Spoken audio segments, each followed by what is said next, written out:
రేవంత్ రెడ్డి గారు సీఎంగా ఫెయిల్యూర్ అయిన అనుకోవచ్చా, సక్సెస్ అయిన అనుకోవచ్చా? సీఎంగా రేవంత్ రెడ్డి సక్సెస్ కానీ గవర్నమెంట్ ఫెయిల్. సార్ ఇప్పుడు ఏంది గజ్వేల్ ఇంటర్తో క్లోజ్ సార్? అంటే ఇక్కడ ఎమ్మెల్యే క్యాంప్ కార్యాలయంలో చేయాల్సిన పనులను చేసి పెట్టాను. ఆయన రిప్రజెంటేటివ్గా నేను ఇక్కడ 100% పనిచేస్తాను. రేవంత్ రెడ్డి గారు ఫోటో తీసినందుకు మీ పైన, కేసీఆర్ ఫోటో తీసినందుకు వాళ్ళపైన, సో ఏందండి అంటే గజ్వేల్లో ప్రజల సమస్యల గురించి ఫైట్ చేయాల్సింది పోయి ఫోటోల చుట్టూ రాజకీయాలు జరుగుతున్నాయి, ఏమనుకోవచ్చు?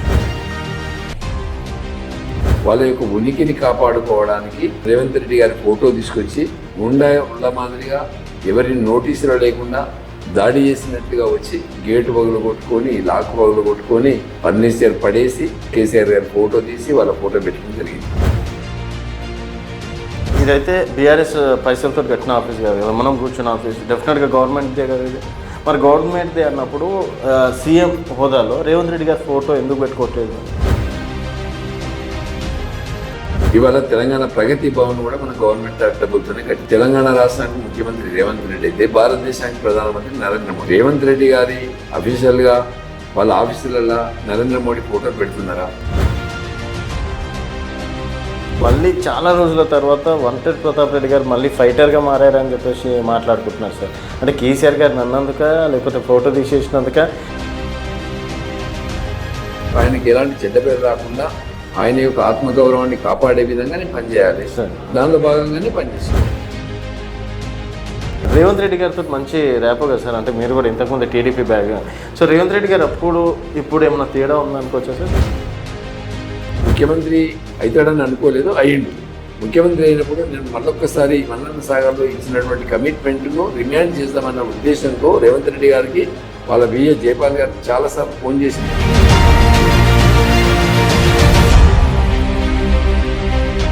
వెల్కమ్ టు తెలంగాణ వెలుగు, నేను మీ రాజు. ప్రస్తుతం మనం గజ్వేల్ నియోజకవర్గంలో ఎమ్మెల్యే క్యాంప్ ఆఫీస్లో ఉన్నాం. ప్రస్తుతం మనతో పాటు వంటెడ్ ప్రతాప్ రెడ్డి గారు ఉన్నారు, బీఆర్ఎస్ పార్టీ సీనియర్ నాయకులు, మాజీ కార్పొరేషన్ చైర్మన్. నమస్తే ప్రతాప్ రెడ్డి గారు. నమస్తే. సో ప్రతాప్ రెడ్డి గారు, 3 రోజుల నుంచి చూసుకున్నట్టయితే కేసీఆర్ గారి ఫోటో తీసినందుకు మీరు, అంటే రేవంత్ రెడ్డి గారి ఫోటో తీసినందుకు మీ పైన, కేసీఆర్ ఫోటో తీసినందుకు వాళ్ళపైన, సో ఏందండి అంటే గజ్వేల్లో ప్రజల సమస్యల గురించి ఫైట్ చేయాల్సింది పోయి ఫోటోల చుట్టూ రాజకీయాలు జరుగుతున్నాయి, ఏమనుకోవచ్చు?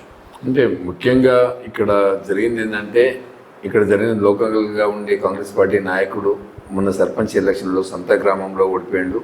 వాళ్ళ అమ్మ వాళ్ళ అత్తగారింటి దగ్గర కూడా, అంటే వాళ్ళ బావమర్ది కూడా ఓడిపోయాడు. వాళ్ళ బావమర్ది ఓడిపోయాడు, ఆయన కూడా ఓడిపోయాడు.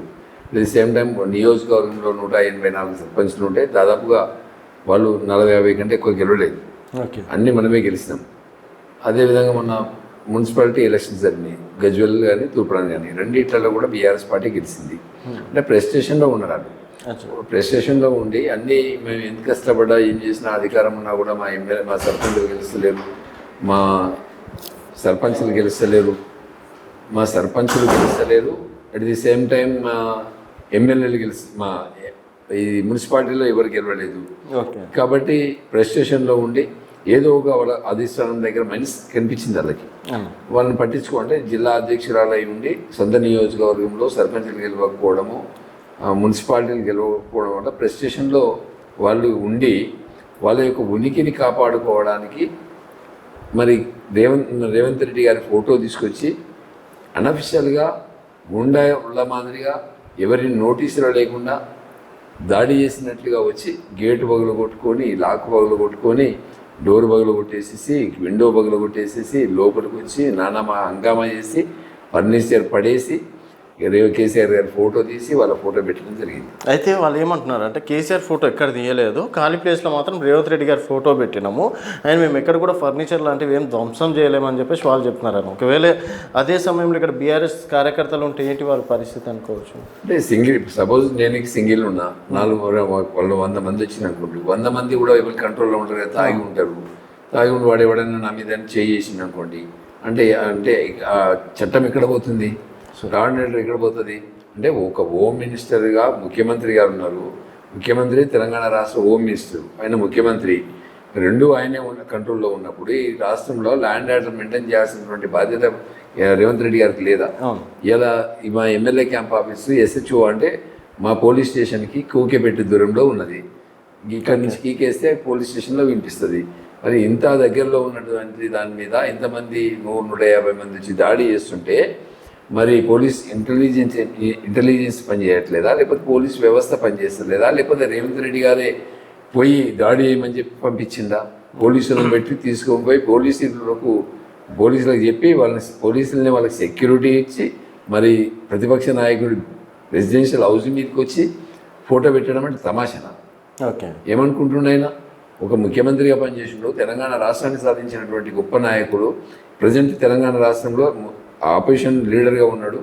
అదేవిధంగా ఇక్కడ స్థానికంగా ఎమ్మెల్యే అయినా ఆయన బిల్డింగ్ మీదకి, ఆయన రెసిడెన్షియల్ హౌస్ మీదకి మీరు ఎవరు నోటీసులు లేకుండా గుండాల మాదిరిగా డోర్లు పగలు కొట్టుకొని, విండోస్ పగలు కొట్టుకొని, గేట్లు పగలు కొట్టుకొని రావడం వల్ల ఇది గుండాయిజంగా మనకపోతే దేని ఏమంటారు? అయితే సార్ ఇక్కడ ఇదైతే బీఆర్ఎస్ పైసలతో కట్టిన ఆఫీస్ కాదు కదా, మనం కూర్చున్న ఆఫీస్ డెఫినెట్గా గవర్నమెంట్దే కదా ఇది. మరి గవర్నమెంట్దే అన్నప్పుడు సీఎం హోదాలో రేవంత్ రెడ్డి గారి ఫోటో ఎందుకు పెట్టుకోవట్లేదు? ఇవాళ తెలంగాణ ప్రగతి భవన్ కూడా మన గవర్నమెంట్ డబ్బులతోనే కట్టినాం. ఈ తెలంగాణ రాష్ట్రానికి ముఖ్యమంత్రి రేవంత్ రెడ్డి అయితే భారతదేశానికి ప్రధానమంత్రి నరేంద్ర మోడీ. మరి రేవంత్ రెడ్డి గారి అఫీషియల్గా వాళ్ళ ఆఫీసులలో నరేంద్ర మోడీ ఫోటో పెడుతున్నారా? Okay, first question. Second, 8 members parliament members Congress వాళ్ళు ఉన్నారు ఢిల్లీలో. వాళ్ళందరూ కూడా క్వార్టర్స్ ఇట్లాంటి రెసిడెన్షియల్ హౌసెస్ ఉన్నాయి. వాళ్ళు కూడా వాళ్ళ ఇంట్లో నరేంద్ర మోడీ ఫోటోలు పెట్టిండ్రా? రెండవది, ఒకవేళ గవర్నమెంట్ ఏదైనా గైడ్లైన్స్ అంటే కంపల్సరీ రెసిడెన్షియల్ హౌస్లలో క్యాంప్ కార్యాలయాల మీదలో ఎవరి గవర్నమెంట్ ఉంటే వాళ్ళ ఫోటో పెట్టాలని గవర్నమెంట్ ఏమైనా రూల్ ఏమన్నా ఉన్నదా? లేకపోతే ఏమన్నా జీవో ఇచ్చిండ్రా? లేకపోతే అన్అఫిషియల్గా వచ్చి మా గవర్నమెంటు మేము ప్రభుత్వ బిల్డింగ్ మేము పెడతామని వచ్చిండ్రా? ఇవన్నీ కూడా క్వశ్చన్ చేయాల్సిన అవసరం ఉంటుంది. గుడ్డిగా మాట్లాడడానికి లేదు. కాబట్టి నేనేమంటున్నా అంటే నాకున్న ఇన్ఫర్మేషన్ ప్రకారం వాళ్ళు ఎక్కడ కూడా వాళ్ళకి ఎలాంటి ఫోటో పెట్టే రైట్స్ లేవు. ముందుగా ఇప్పుడు వచ్చిన అమ్మాయి ఎవరైతే ఉందో ఆ అమ్మాయి ఆమెకి ఏం సంబంధం? ఆమె కాంగ్రెస్ పార్టీ అయి ఉండవచ్చు, కానీ రేవంత్ రెడ్డి ఫోటో తెచ్చి మా దాంట్లో పెట్టడానికి ఆమెకేమి అఫీషియల్ రైట్స్ ఉన్నాయి? ఓకే, ఆమె ఎట్లా వచ్చి పెడుతుంది ఇక్కడ? అన్అఫీషియల్ కదా, గుండాల మందికి వచ్చినట్టే కదా. ఫోటోలు పెట్టే రైట్ నీకు ఎక్కడిది? నీకు ఎవడిచ్చిండు? సార్ ఫోటో పెట్టాలంటే కలెక్టర్ గారు రమ్మని చెప్పండి, లేకపోతే గవర్నమెంట్ జీవో తీసుకొచ్చి కలెక్టర్ గారిని పెట్టమని చెప్పండి. ఒకవేళ జీవో ఉంటే కూడా పెట్టే రైట్స్ నీకెక్కడి? సో వాళ్ళు ఏమంటున్నారంటే సార్, మాకు ఎమ్మెల్యే కేసీఆర్ గారు ఒక సమస్యల మీద మాట్లాడాడు, ఒక సమస్యల మీద వెళ్తే బయటికి పంపించేస్తుండ్రు, అసెంబ్లీకి వెళ్ళాడు, ఏం చేస్తలేడు, 3-4 లక్షల రూపాయలు ప్రభుత్వ సొమ్ము తింటుండు. మరి అట్లాంటప్పుడు మేము ఎవరితో చెప్పుకోవాలి, ఏం చేయాలి అని చెప్పేసి వాళ్ళు చెప్పినటువంటి మాట సార్. మరి ఎమ్మెల్యే అన్నప్పుడు ఒకరోజైనా ప్రజలను కలవాలి కదా. మేము అపోజిషన్ లీడర్గా కేసీఆర్ గారు ఉన్నారు. ఇవాళ గవర్నమెంట్ వాళ్ళది, ముఖ్యమంత్రి వాళ్ళ మనిషి, వాళ్ళదే గవర్నమెంట్ వాళ్ళే ఉన్నారు కదా. గతంలో కేసీఆర్ గారు ఈ నియోజకవర్గంలో 185 కోట్ల రూపాయలు శాంక్షన్ ఇచ్చి పెండింగ్ వర్క్లన్నీ కూడా కంప్లీట్ చేయమని శాంక్షన్ ఇచ్చిండు. టెండర్లు అయినాయి. మరి గవర్నమెంట్ మారింది. గవర్నమెంట్ మారిన నెక్స్ట్ డేనే 185 కోట్లు రద్దు చేసిండ్రు. ఇవి 185 కోట్లకు సంబంధించినటువంటి వర్కులన్నీ కూడా పెండింగ్లో ఉన్నాయి. మరి అట్లాంటి డబ్బులు అంటే కేసీఆర్ గారు ఇచ్చిన డబ్బులను క్యాన్సిల్ చేస్తుంటే అధికార పార్టీలో ఉండి మీరేం చేస్తున్నారు? ఓకే, అధికార పార్టీలో ఉండి గజ్వేల్ నియోజకవర్గ ఇన్ఛార్జిగా పనిచేస్తున్నావు, జిల్లా అధ్యక్షురాలుగా పనిచేస్తున్నావు. మరి నువ్వేం చేస్తున్నావు? గజ్వేల్ నిధులనే పోయినాయి కదా. గజ్వేల్లో ఇరిగేషన్ ఈఎన్సీ బిల్డింగ్ ఉండే, ఈఎన్సీ ఆఫీస్ ఉండే, మరి కొడంగల్కి ఎట్లా పోయింది అది? దానికోసం నువ్వెందుకు మాట్లాడు? గజ్వేల్లో హాస్పిటల్స్ ఉన్నాయి, ఫర్నిచర్ లేదు. గజ్వేల్లో రింగ్ రోడ్ పెండింగ్ ఉంది, దాన్ని కంప్లీట్ చేసుకోవాలి. హాస్పిటల్ మన బస్ స్టాండ్ పెండింగ్లో ఉంది, దాన్ని కంప్లీట్ చేయాలి. దాదాపు 85 ఫంక్షన్ హాల్స్ పెండింగ్లో ఉన్నాయి, మహిళా బిల్డింగ్ పెండింగ్ ఉన్నాయి, అంగన్వాడీస్ ఉన్నాయి, చాలా కన్స్ట్రక్షన్లో ఉన్నాయి, అండర్ ప్రాసెస్లో ఉన్నాయి. అంటే వారి వెనుక రేవంత్ రెడ్డి గారు ఉన్నారా? అమ్మాయి వెనుక 100% రేవంత్ రెడ్డి గారు. ఇప్పుడు ఆయన మొన్న ఈ 99 రోజుల ప్రణాళిక అనేది పెట్టుకొని ప్రజల వద్దకు అంటే గ్రామ సభలు లేదు, వార్డు సభలు పెట్టుకొని పోతూ ఉన్నారు. గ్రామ సభలు వార్డు సభలు పెట్టినప్పుడు, గ్రామాలకు పోయినప్పుడు వాళ్ళు చెప్పినటువంటి హామీలు 2000 పెన్షన్ 4000 లేదని, 4000 6000 లేదని, తులం బంగారం ఏదైంది ఎక్కడ పోయిందని, న్యూట్రిషన్కి ఇచ్చేస్తలేవని, అట్లనే రైతు కూలీ 12,000 అని, రైతు ఆటో రిక్షా వాడికి 12,000 అని, రైతు భరోసా 15,000 రూపాయలని, కౌలు రైతుకు 15,000 రూపాయలు ఇస్తామని చెప్పి, స్కూటీ ఇస్తామని చెప్పి, ప్రతి మహిళకు 2,500 రూపాయలు ఇస్తామని చెప్పి, ఇట్లా నానా రకాల హామీలు ఇచ్చారు. అవి ఎక్కడ కూడా అమలవుతలేవు. గ్రామాలలో పోయినప్పుడు ప్రజలు నిలదీస్తాం. దానిలో ముఖ్యంగా ఎమ్మెల్యేలు కానీ మంత్రులు కానీ ముఖ్యమంత్రి కానీ ఏ గ్రామానికి పోలే, అఫీషియల్ని పంపిస్తున్నారు. అఫీషియల్ పోయినప్పుడు ప్రజలు నిలదీస్తున్నారు. ప్రజలు నిలదీస్తున్నప్పుడు దాన్ని తట్టుకోలేక, దాన్ని బరెస్ట్ కాలేక, దాన్ని దృష్టిలో పెట్టుకొని అంటే డైవర్ట్ పాలిటిక్స్, ఓకే, అంటే డైవర్ట్ పాలిటిక్స్ చేయడం వల్ల ప్రజల యొక్క అంటే రాష్ట్రం మొత్తం కూడా కేసీఆర్ క్యాంపు కార్యాలయ దాడి కోసం మాట్లాడుకునే పరిస్థితి వచ్చింది. అంటే ఇప్పుడు ఇక్కడ కేసీఆర్ గారి పైన ఒక అమ్మాయి ఈ విధంగా చేయడాన్ని కేసీఆర్ గారి ప్రతిష్ట ఏమన్నా దిగజారింది అనుకోవచ్చా సార్? కేసీఆర్ గారి క్యాంపు కార్యాలయం మీద దాడి చేయడం అనేది ప్రజాస్వామ్యాన్ని అవమానపరచడమే ప్రజాస్వామ్యానికి గొడ్డలు పెట్టింది. బాబాసాహెబ్ అంబేద్కర్ గారు ఇచ్చినటువంటి రాజ్యాంగం ప్రకారం ఎవరి హక్కులు వాళ్ళకు ఉంటాయి. హక్కుల్ని కాలరాస్తుంది ఎవరు? కాంగ్రెస్ పార్టీ నాయకులు. నేను ముఖ్యమంత్రి గారికి సూటిగా ప్రశ్నిస్తున్నా, నీవే అసెంబ్లీలో నా వెనకాల కూడా ఠాగూర్ ఉన్నాడు, కండలు తిరిగిన వ్యక్తి ఉన్నాడు, గుండాయిజం చేయడానికి రెడీ ఉన్నాడు అని చెప్పి మెసేజ్ ఇస్తే ఒక హోం మంత్రి, ఒక రాష్ట్ర చీఫ్ మినిస్టరు అసెంబ్లీ సాక్షిగా ప్రజలు చూస్తుండగా, ప్రతిపక్షం ఉండగా నేను గుండాయిజం చేయమని చెప్తున్నా అని చెప్పిండు. ఎవరు? రేవంత్ రెడ్డి గారు. అలా దాన్ని దృష్టిలో పెట్టుకొని రాష్ట్రంలో ఉండేటువంటి అల్లరిముకలు, తాగుబోతులు, గుండాలు కాంగ్రెస్ కండువా వేసుకొని బీఆర్ఎస్ పార్టీ శ్రేణుల మీద దాడులు చేస్తున్నారు. పోలీసు వాళ్ళు నిమ్మకి నీరెత్తినట్టు పట్టించుకోకుండా చూసి చూడనట్టు వ్యవహరిస్తున్నారు. ఓకే, సో మళ్ళీ చాలా రోజుల తర్వాత వంటెడ్ ప్రతాప్ రెడ్డి గారు మళ్ళీ ఫైటర్గా మారారని చెప్పేసి మాట్లాడుకుంటున్నారు సార్. అంటే కేసీఆర్ గారిని అన్నందుక, లేకపోతే ఫోటో తీసేసినందుక, ఏది మళ్ళీ ఆ ఫైరింగ్ ప్రతాప్ రెడ్డి గారు మళ్ళీ వచ్చి? నేను ఎప్పుడు ఫైటర్నేనండి. నేను ఇవాళ కూడా చెప్తున్నాను, నేను కదా నా జీవితం అంతా కూడా నేను సంపాదించిన ఆస్తులను కూడా ప్రజలకి ఖర్చు పెట్టిన. ఎవరు చనిపోయినా పోతా, ఎవరి పెళ్లి ఉన్నా పోతా, ఎవరి పేరెంటం ఉన్నా పోతా, ఎవరిని ఇన్వైట్ చేసినా పోతా. నాకు అధికార పార్టీ అనధికార పార్టీ అని ఏముండదు. ఎవరు గెలిపించినా పలకరిస్తా. నేను ప్రజలలో ఉండి పనిచేస్తున్నా. కాకపోతే మనము 2009లో ఓడిపోయినా, 2014లో ఓడిపోయినా, 2018లో ఓడినా, 2023లో కేసీఆర్ గారు పనిచేసింది. నేను 2018 నుంచి 23 వరకు బీఆర్ఎస్ పార్టీలో పనిచేసిన. అట్లనే ఇప్పుడు 23 నుంచి ఇప్పుడు 26 ప్రతిపక్షంలో ఉన్నాం. అయినా పనిచేస్తున్నాం. నేను పారిపోవట్లేదు. అంటే పారిపోకుండా ప్రతిపక్షంలో ఉండి ఇలా కేసీఆర్ గారు నాకు ఇక్కడ ఇన్ఛార్జిగా పెట్టుకున్నారు. నా బాధ్యత ఏంది? ఆయనకి ఎలాంటి చెడ్డ పేరు రాకుండా ఆయన యొక్క ఆత్మగౌరవాన్ని కాపాడే విధంగా నేను పనిచేయాలి. దానిలో భాగంగానే పనిచేస్తున్నాను. ఆయన సార్ రేవంత్ రెడ్డి గారితో మంచి ర్యాపో కదా సార్. అంటే మీరు కూడా ఇంతకుముందు TDP bag. So Revanth Reddy గారు ఇప్పుడు ఏమన్నా తేడా ఉందనుకోవచ్చా సార్? సీఎం అయినాక ఏమన్నా? అంటే రేవంత్ రెడ్డి గారికి నేను చాలాసార్లు ప్రయత్నం చేసిన, ఫోన్ చేసి మాట్లాడే ప్రయత్నం చేసిన. మల్లన్న సాగర్లో రేవంత్ రెడ్డి గారితో నేను రేవంత్ రెడ్డి గారు ఇద్దరం కలిసి కేసీఆర్ గవర్నమెంట్ ఉన్నప్పుడు, మల్లన్న సాగర్ కన్స్ట్రక్షన్ జరుగుతున్నప్పుడు మేము అక్కడ ఉన్నటువంటి రైతులకు గవర్నమెంట్ ఇచ్చే 6 లక్షల రూపాయలు సరిపోవట్లేదు, 12 లక్షల రూపాయలు ఇవ్వాలి. అదే కొండపోచమ్మ సాగర్లో 12 లక్షలు ఇస్తున్నాం, 12 సరిపోతుంటే 24 ఇవ్వాలని చెప్పేసి మేము నిరాహార దీక్ష చేపట్టినాం. నేను రేవంత్ రెడ్డి ఇద్దరం కలిసి దాదాపు ఆ రోజు 20,000 మందికి భోజనం పెట్టి కంటిన్యూ 40 అవర్స్ నిరాహార దీక్ష చేసినాం. ఆ రోజు చాలా మీడియా కూడా మాకు బాగా సపోర్ట్ చేసింది. రాష్ట్ర వ్యాప్తంగా కూడా రేవంత్ రెడ్డి గారికి ఆ మల్లన్న సాగర్ నిరాహార దీక్షతోనే ఒక ఐడెంటిఫికేషన్ వచ్చింది. వచ్చినప్పుడు నేను మొన్న ముఖ్యమంత్రి అవుతాడని అనుకోలేదు, అయ్యిండు. ముఖ్యమంత్రి అయినప్పుడు నేను మళ్ళొక్కసారి మల్లన్న సాగర్లో ఇచ్చినటువంటి కమిట్మెంట్ను రిమాండ్ చేద్దామన్న ఉద్దేశంతో రేవంత్ రెడ్డి గారికి వాళ్ళ విఏ జయపాల్ గారికి చాలాసార్లు ఫోన్ చేసింది నేను. వాళ్ళు ఫోన్కి రెస్పాండ్ అయితే లేరు. ఫోన్ మాట్లాడితే మళ్ళీ రేవంత్ రెడ్డి మాట్లాడాలంటే మాట్లాడలేకపోతున్నాను, మాట్లాడతలేడు. ఒకవేళ మాట్లాడి ఉంటే నేను మీరు ఇచ్చిన కమిట్మెంట్ ఆ రోజు మనమిద్దరం కలిసి ఇచ్చిన కమిట్మెంట్ ఇలా మీరు ముఖ్యమంత్రిగా ఉన్నారు, ఆ కమిట్మెంట్ ఫిల్ చేయండి అని చెప్పాలన్న ఉద్దేశంతో నేను రేవంత్ రెడ్డి గారు మాట్లాడడానికి ప్రయత్నం చేసిన. Okay sir. సార్ ఇక్కడ ఆయన కలవట్లేదు, ఫోన్ లిఫ్ట్ చేయట్లేదు, మాట్లాడలేదు. పార్టీలు పక్కన పెడితే రేవంత్ రెడ్డి గారు అంటే సీఎంగా మనం పార్టీలు పక్కన పెడదాం సార్. రేవంత్ రెడ్డి గారు సీఎంగా ఫెయిల్యూర్ అయింది అనుకోవచ్చా, సక్సెస్ అయింది అనుకోవచ్చా? రేవంత్ రెడ్డికి సీఎం కావాలంటే కళ ఉండే. ఓకే, కళ నెరవేరింది. అంటే సీఎంగా రేవంత్ రెడ్డి సక్సెస్, అంటే సక్సెస్, దాంట్లో సక్సెస్. కానీ government fail. Okay, utterly flop government ఏదైనా ఉందంటే రేవంత్ రెడ్డి గారి గవర్నమెంట్. నేను ఓపెన్గా చెప్తా, రేపు ముందు కూర్చుంటే కూడా అటర్లీ ఫ్లాప్ గవర్నమెంట్ ఇది. నీ కోరిక నెరవేర్చుకున్నావు, నీకు కావాల్సిన డబ్బు సంపాదించుకున్నావు, హైడ్రా పెట్టుకున్నావు, మంచిగా కావాల్సినంత డబ్బు బ్లాక్ మనీ గుంజి పడేస్తున్నావు, జేబులు నింపుతున్నావు, స్పష్టంగా ముంగట కూడా చెప్పడానికి రెడీ.